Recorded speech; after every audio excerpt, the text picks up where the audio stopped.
Hello everyone, REM here, and welcome back to another episode of Not Dinosaur Days, because today we are not talking about a dinosaur.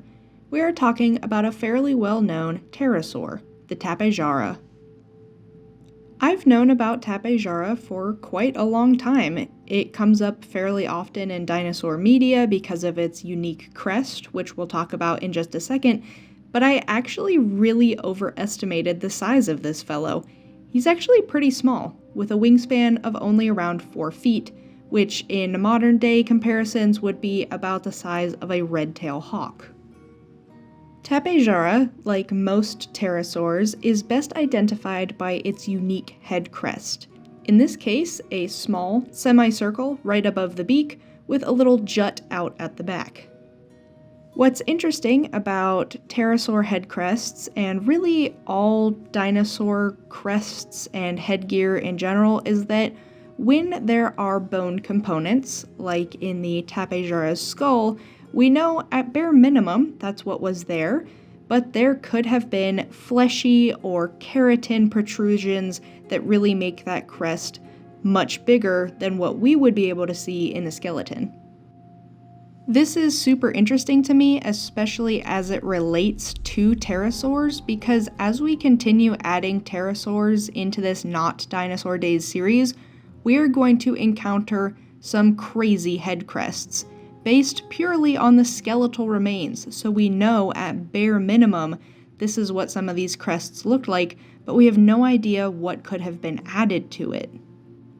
One last and very strange fun fact about Tapejara is that its scleral rings were found intact.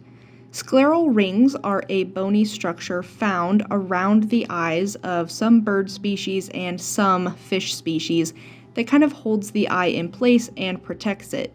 This is obviously not something we see in mammals, not something us humans have, but it is found sometimes in birds, reptiles, and some species of fish.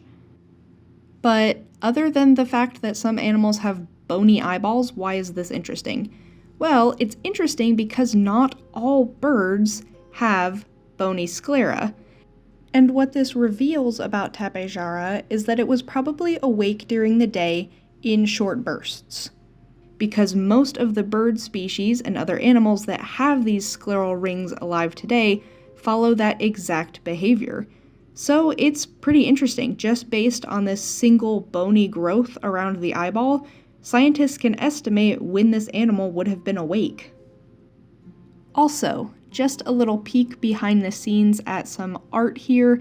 I want to say that anytime you see me draw a pterosaur down on all fours or walking around on the ground, it's going to be based on a pose that I've referenced from a vampire bat.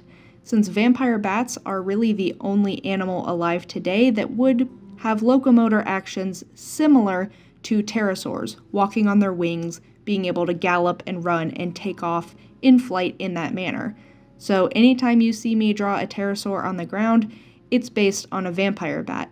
And it's probably based specifically on that very interesting scientific study I posted a while ago that showed vampire bats on a treadmill as scientists tried to determine how they metabolized their blood diet. Anyway, I hope you enjoyed today's episode, and I hope you're looking forward to more pterosaurs on the channel in the future. And that should remind you to smile.